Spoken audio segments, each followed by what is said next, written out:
नमस्कार, मैं हूं दीपाली राणा। आप देख रहे हैं कल का बाजार और आज का सेशन मार्केट के लिए काफी उथल पुथल भरा सेशन था, जहां पर हमने काफी उठापटक आज के सेशन में देखी।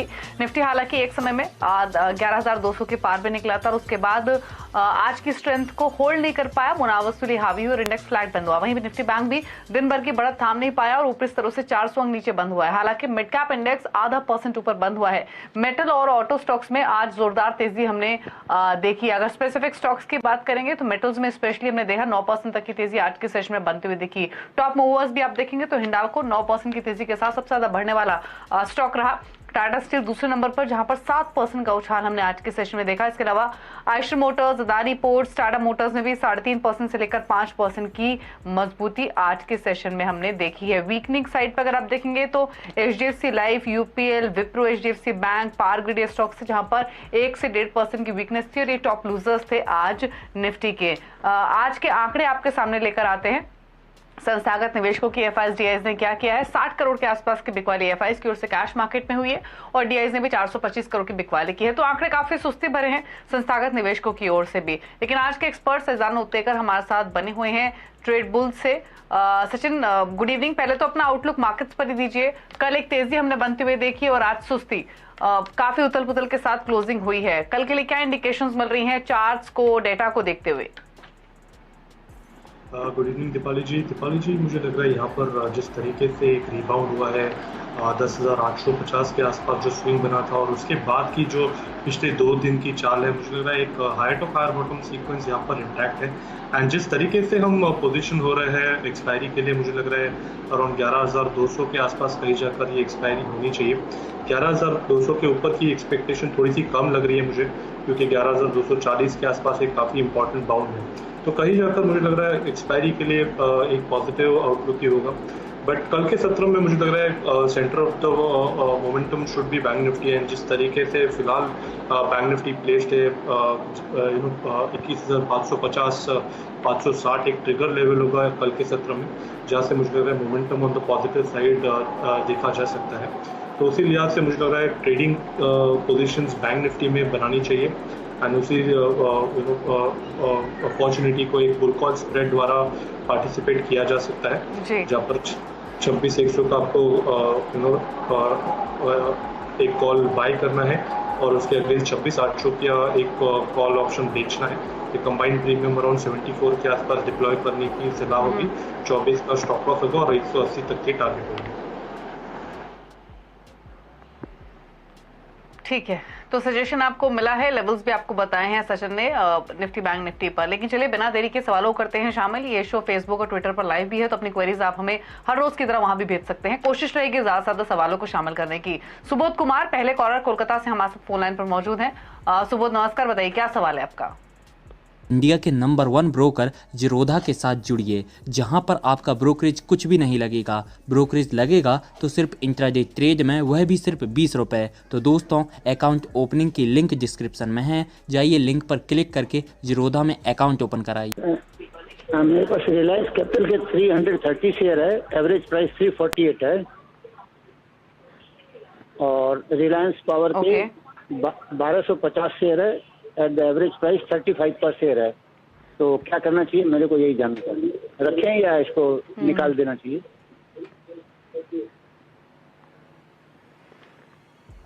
सजदान, बहुत ही टिपिकल क्वेश्चन है कि निकाल देना चाहिए क्या, जब भी मेजॉरिटी ऑफ लॉसेस फेस कर चुके हैं। रिलायंस कैपिटल 348 की बाइंग है, 10 रुपए पर स्टॉक ट्रेड कर रहा है। रिलायंस पावर 35 रुपए की बाइंग है। अब क्या सजेशन होगा इन दोनों स्टॉक्स पर आपका? देखिए, क्लियरली यहाँ पर ये होप पे बैठे हैं। मुझे लग रहा है जिस तरीके से इसके स्ट्रक्चर है और जिस तरीके से परफॉर्मेंस है, ये दोनों स्टॉक्स आपके पोर्टफोलियो में नहीं होनी चाहिए। मुझे लग रहा है एक बहुत बड़ी लॉस ऑफ अपॉर्चुनिटी यहाँ पर उनको फेस करने पड़ रही है। जिस तरीके से यहाँ पर अभी भी चार्ट्स या प्राइस एक्शन प्रेजेंटेड है, मुझे लग रहा है यहाँ पर अभी भी एग्जिट ही करनी चाहिए दोनों स्टॉक से पोजीशन। मुझे लग रहा है रिलायंस कैपिटल से जो भी उनकी पोजीशन बन सकती है वो निकाल देनी चाहिए और स्विच करना चाहिए नाम इंडिया जैसे काउंटर में। एंड रिलायंस पावर में भी मुझे लग रहा है कुछ ज़्यादा होप्स नहीं है, एक अच्छा खासा मोमेंटम यहाँ पर मिला है तो स्टॉक में एग्जिट ही इंडिकेट कर रहा है। तो फिलहाल यहाँ पर भी अपने पोजीशंस को हल्की कीजिए एंड एक अच्छे स्टॉक्स जैसे सीमेंस या Cummins India from the same sector वहाँ पर निवेश करने की सलाह होगी। But definitely Reliance capital, Reliance power trends काफ़ी वीक है, अगर मोमेंटम मिल रहा है, एक पुल बैक आ रहा है तो उसमें एग्जिट की ही सलाह होगी। ठीक है, अगले कॉलर ज्ञानचंद है हमारे साथ फोन लाइन पर छत्तीसगढ़ से। ज्ञानचंद जी नमस्कार, बताइए सवाल अपना। जी मैडम, मैंने SBI 174.50 के लेवल से बाय किया है। मेरे को आगे 6 महीने का व्यू चाहिए कि इसको होल्ड रखना चाहिए कि कितने टारगेट बनते हैं इसमें। ठीक है, अच्छे लेवल पर एंट्री लिया इनफैक्ट इन्होंने सचिन। SBI में 174 के आसपास 6 महीना रख भी सकते हैं। अगर होल्ड करें 6 महीने तो क्या टारगेट्स आप एक्सपेक्ट कर रहे हैं? दीपाली इनफैक्ट एंट्री काफ़ी बेहतरीन है, इनफैक्ट अपने स्विंग्स लो के आसपास की ही इनकी एंट्री है। तो मुझे लग रहा है पहली बात तो यहाँ पर इनको अपनी पोजीशन होल्ड करनी चाहिए। पिछले 4 हफ्तों से स्टॉक स्ट्रगल कर रहा है, 200 के आसपास आके थोड़ा सा रेजिस्टेंस फेस जरूर कर रहा है, बट अभी भी मुझे लग रहा है यहाँ पर वीकनेस नहीं है। और अगर इनकी 6 महीने तक की होल्डिंग कैपेसिटी है तो मुझे लग रहा है डेफिनेटली इनको अराउंड 245 300 इस पर्टिकुलर टारगेट्स के लिए ये पोजीशन होल्ड करनी चाहिए। स्टॉप लॉस काफ़ी क्लियर है यहाँ पर, जब तक 165 on a weekly closing basis break नहीं होता मुझे लग रहा है तब तक स्टॉक में जो कंसोलिडेशन चल रहा है वो कंसोलिडेशन भी वैलिड होगा। बट यहाँ पर डेफिनेटली वीकनेस नहीं है। मोमेंटम के लिहाज से 200 लेवल काफ़ी इंपॉर्टेंट होगा।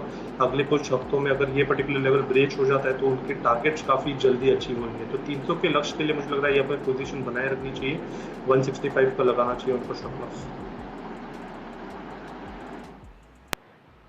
ठीक है, तो होल्ड करने की सलाह है, स्टॉप लॉस भी आपको रेकमेंड किया गया है। फेसबुक पर सचिन चौहान ने एक सवाल भेजा है, 2 स्टॉक्स हैं, जेके पेपर 94 की बाइंग है, टाटा मोटर्स में 77 की बाइंग है। और जेके पेपर से ज्यादा इंटरेस्टिंग मुझे टाटा मोटर्स लग रहा है सचिन, क्योंकि काफी अच्छे लेवल पे इन्होंने एंट्री की है और होल्ड भी की अपनी पोजीशन अब तक।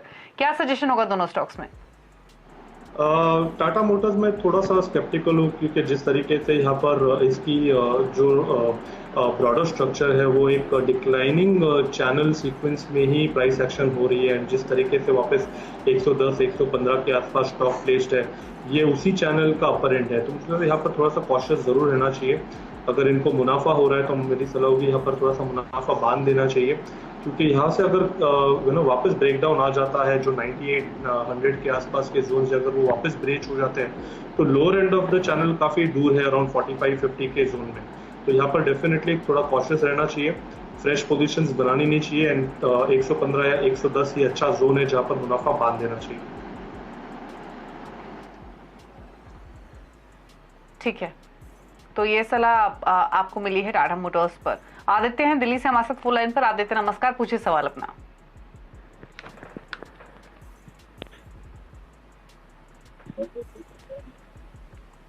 आदित्य अगर आप सुन पा रहे हैं तो अपना क्वेश्चन पूछिए प्लीज।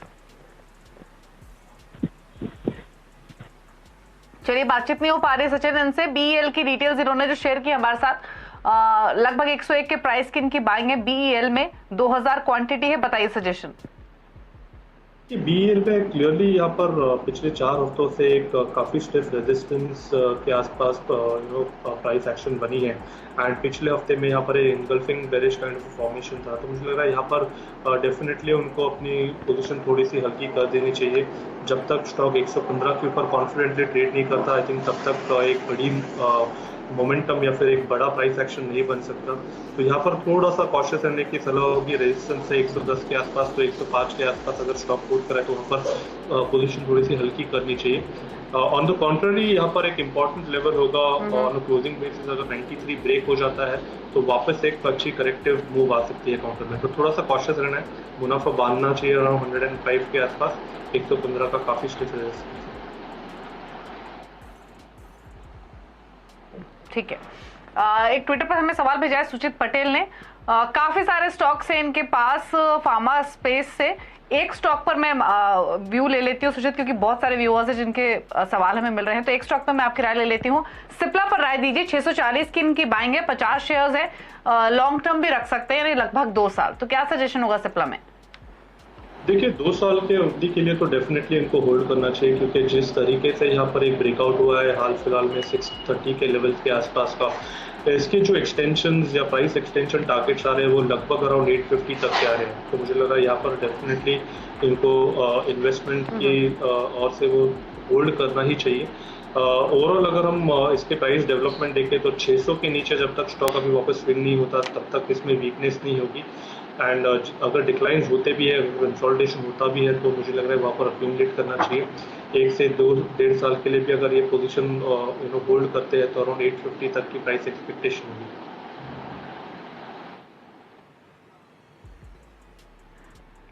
ठीक है, तो यहाँ पर होल्ड करने की ही सलाह है। सिप्ला लॉन्गर टर्म टारगेट्स तो 800 के ऊपर भी हो सकते हैं, तो बने रहिए। एस के अग्रवाल है हमारे साथ फोन लाइन पर लखनऊ से। अग्रवाल साहब नमस्कार, पूछिए क्या सवाल है आपका।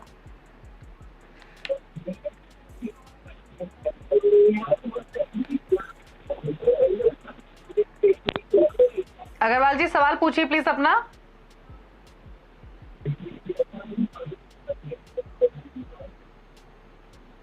चलिए बाद में बात करेंगे अग्रवाल जी से। इस बीच ट्विटर पर एक सवाल आ रहा है हिमेश का। IRCTC पर ये रिव्यू लेना चाहते हैं। 1455 की इनकी बाइंग है, नुकसान इनको हो रहा है सचिन। और इंटरेस्टिंग ये है कि सिर्फ 2 महीने 3 महीने का समय देना चाहते हैं। तो IRCTC पर व्यू आपका क्या है और क्या इनको समय सीमा अवधि बढ़ानी चाहिए?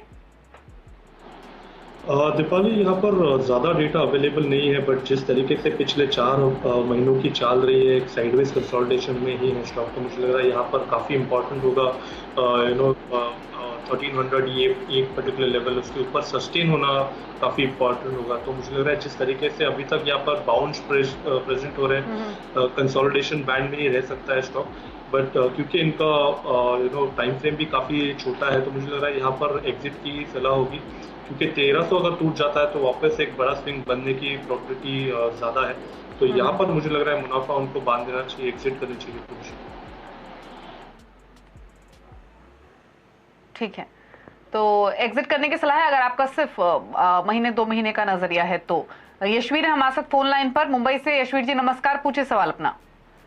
Good evening. मेरे पास 250 शेयर है डाबर के, जो मैंने 30 जुलाई को लिए थे रिजल्ट के टाइम पे। 494 का बाय है, तो क्या करना चाहिए ma'am with in a time frame of 1 month 1.5 month? पूछ लेते हैं। इनके भाव के तो ऊपर ट्रेड हो रहा है सचिन। डाबर महीना भर ये रुक सकते हैं, क्या सजेशन होगा?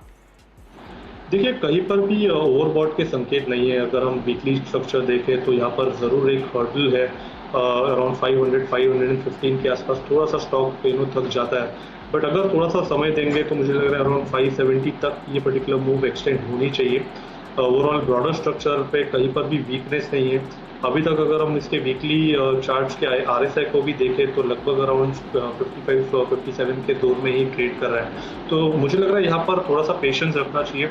वोलेटिलिटी ज़रूर हो सकती है, एंड जिस तरीके से अभी भी इसके बाउंस प्लेस्ड है, मुझे लग रहा है अराउंड 480 के नीचे जब तक स्टॉक क्लोज नहीं होता, मुझे लग रहा है तब तक एक ब्रेकआउट की उम्मीद रखनी चाहिए। जैसे ये ब्रेकआउट एस्टैब्लिश हो जाता है अराउंड 515 के ऊपर का, मुझे लग रहा है वहाँ से लगभग 570 तक प्राइस टारगेट ओपन है। तो मुझे लग रहा है यहाँ पर 480 के स्टॉप लॉस के साथ बने रहना चाहिए। रिव्यू ज़रूर करनी चाहिए पोजीशन अराउंड 515 के ऊपर। ठीक है, तो होल्ड करने की सलाह है। 515 के ऊपर अपने पोजीशन को रिव्यू कीजिए। जितेंद्र रोहिरा ने एक सवाल भेजा है फेसबुक पर कि यदि आप लोग बाजार में ट्रेडिंग या निवेश करते हैं और अभी भी ब्रोकरेज के नाम पर अपनी हजारों रुपए बर्बाद कर रहे हैं तो अब बदलिए और देश के सबसे अच्छे, बड़े और सबसे भरोसेमंद ब्रोकर जिरोधा के साथ जुड़िए, जहां पर आपका ब्रोकरेज कुछ भी नहीं लगेगा। ब्रोकरेज लगेगा तो सिर्फ इंट्राडे ट्रेड में, वह भी सिर्फ 20 रुपये। और दोस्तों साथ ही आपको बता दूं कि यहाँ पर अकाउंट ओपन कराने के लिए आपको अपना POA यानी कि पावर ऑफ अटॉर्नी देने की कोई आवश्यकता नहीं है, जिसका उपयोग करके हाल ही में देश के एक बड़े ब्रोकर ने 2000 करोड़ का घोटाला किया। तो दोस्तों अकाउंट ओपनिंग की लिंक डिस्क्रिप्शन में है, जाइए और लिंक पर क्लिक करके जिरोधा में अपना अकाउंट ओपन कराएं। गोदरेज प्रॉपर्टीज 930 इनका परचेसिंग प्राइस है, 600 शेयर्स है। संक्षेप में सजदान क्या भी होगा गोदरेज प्रॉपर्टीज पर?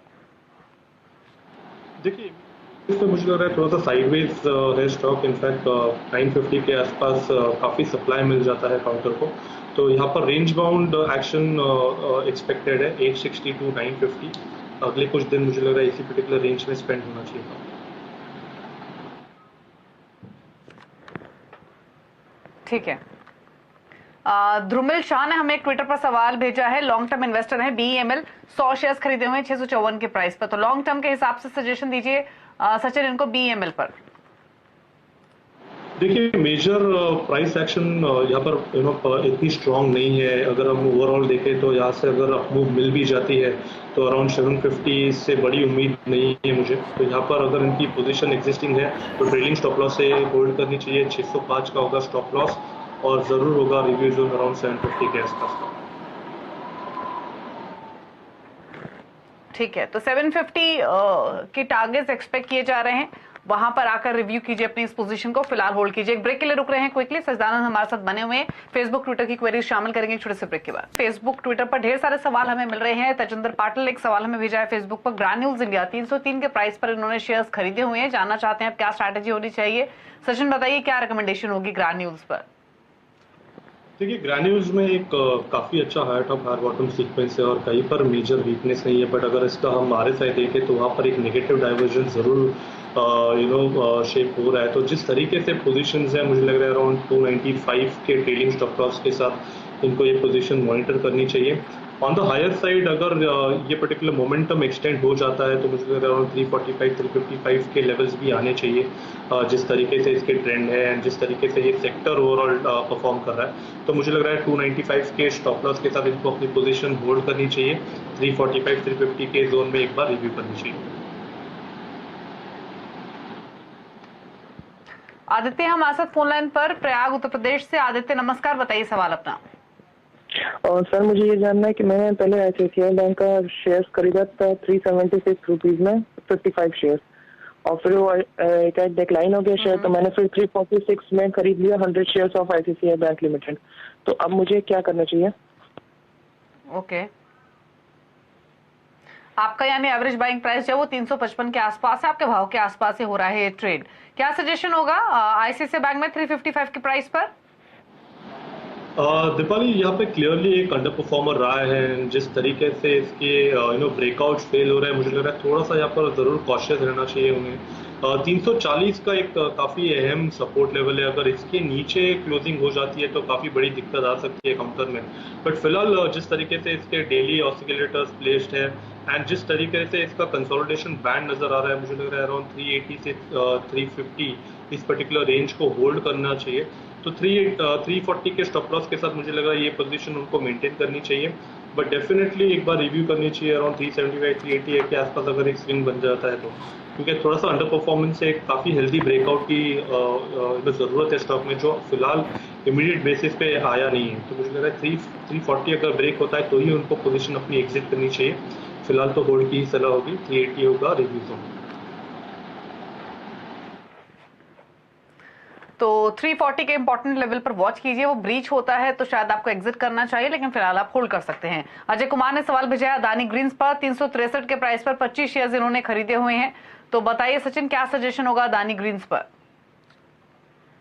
देखिए यहाँ पे काफ़ी थिनली ट्रेडेड काउंटर है एंड जिस तरीके से इसकी मूवमेंट रहती है या फिर circuit to circuit generally movement आती है, तो 320 एक फ्लोर यहाँ पर डेवलप हो रही है। तो मुझे लग रहा है 320 के ही स्टॉप लॉस के साथ इनको अपनी पोजीशन मॉनिटर करनी चाहिए।